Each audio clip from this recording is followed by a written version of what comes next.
It's interesting that an American movie became the vehicle, at least for expressing her feelings.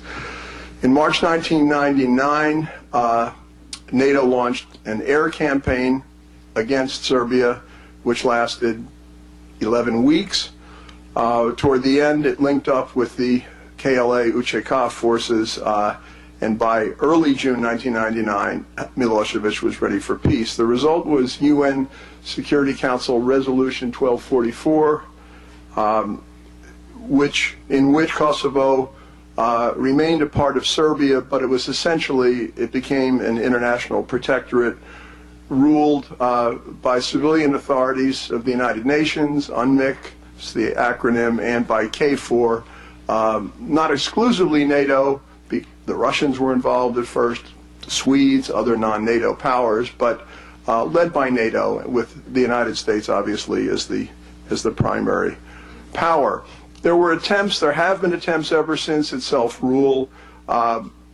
They've worked not all that well, to put it mildly. At first there was serious violence against ethnic Serbs, retribution, if you will, and I have to say the KFOR troops at first were not able, or were not willing, or whatever, to quell it. That improved somewhat. There has been some self-government, in spite of the fact that Belgrade, the Serbian capital, has basically intimidated the Kosovo Serbs not to participate. As recently as yesterday, UNMIK publicly criticized Belgrade for doing just that. The UN did.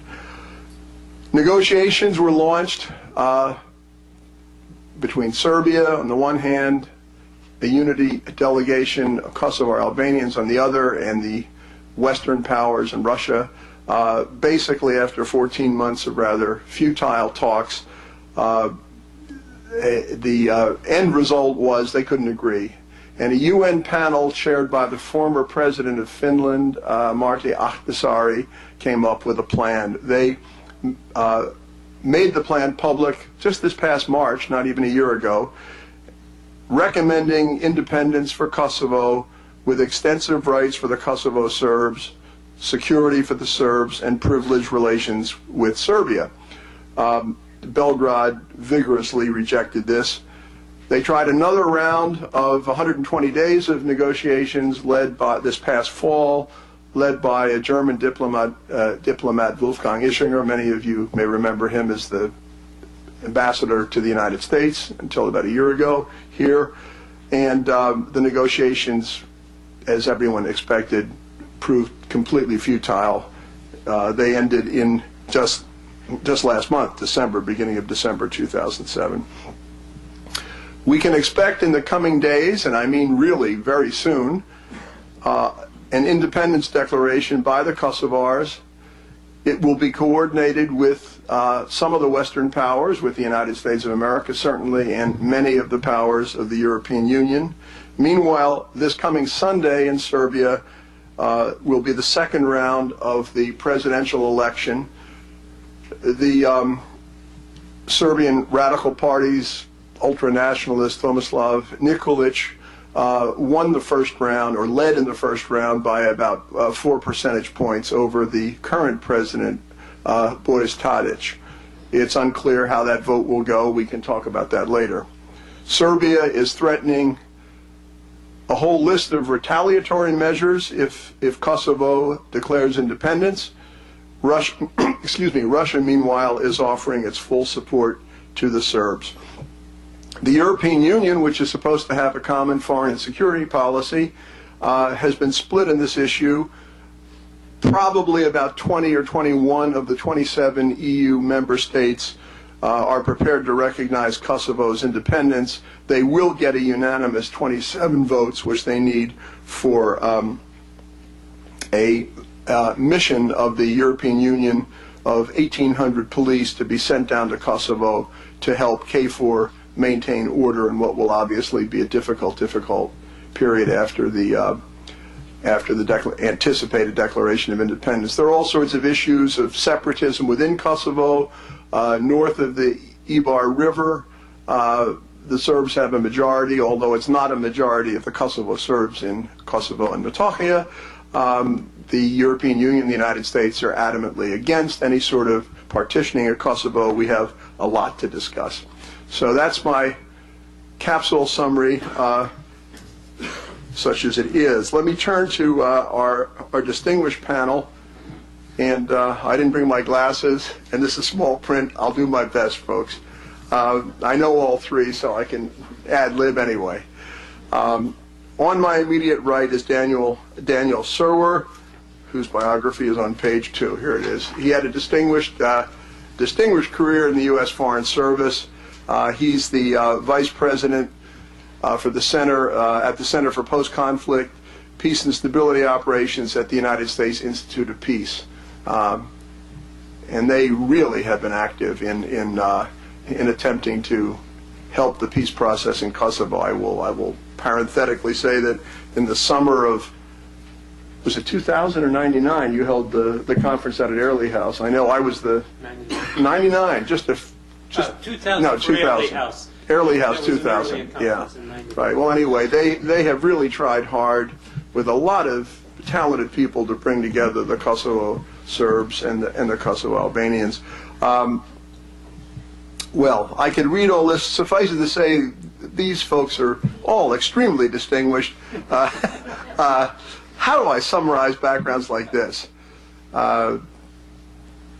Daniel has served in many, many positions. He was the charge d'affaires of our massive embassy in Italy. That much I remember. He was the director of European and Canadian analysis. He was a special representative to Bosnia in the mid-90s, Dayton implementation. He's done a heck of a lot of wonderful things. That's Daniel Serwer. This is not Dimitri Simes, who is ill. But instead, from the Nixon Center, Nicholas Gwozdiev, who's the editor of the renowned publication, The National Interest, and a senior fellow in strategic studies at the Nixon Center. You probably have heard him comment on U.S.-Russian relations, Russian and Eurasian affairs, U.S. foreign policy. All these folks are well educated. Daniel has his PhD from Princeton, and Nicholas has a doctorate and master's from Oxford, where he's a Rhodes Scholar. Absolutely super people. The next person, my good buddy Janusz Bugajski, who can answer why it's so cold in here, because he's from the Center for Strategic and... That's it, okay. He's the director of the new European Democracies Project here at CSIS. And he previously served as a senior research analyst at Radio Free Europe in Munich. He's been a consultant to any number of U.S. government agencies, AID, Department of Defense, International Republican Institute, Free Trade Institute of the AFL-CIO, widely published. His recent publications include Atlantic Bridges, America's New European Allies, Kosovo Rising, Cold Peace, Russia's New Imperialism. You will hear he has degrees from his MPhil in social anthropology from the London School of Economics and Political Science. I will suggest that we go in the order in which people are sitting: Daniel Serwer, Nicholas Gwozdiev, Janusz Bugajski, and I'll put in my 2 cents now and then too. Thank you, Michael. I'm tempted to suggest that it's cold in here as a warning of things to come in East-West relations, but I in fact not going to comment extensively on the Moscow-Washington relationship, which the other people on the panel know much better than I do. And in fact, a number of us, Dimitri was there on this occasion, spoke together 6 weeks ago at the Council on Foreign Relations, and I must say I'm just amazed that nothing has actually been gained in those 6 weeks. There is no progress at all, so far as I can tell. And in fact, things are a little bit worse than we anticipated 6 weeks ago, because there's the real possibility that a radical nationalist will someday win the Serbian presidential elections. I think further delay, which I hear a lot of people arguing for, including some distinguished people in the press this morning, further delay will continue to strengthen people like Tomislav Nikolic.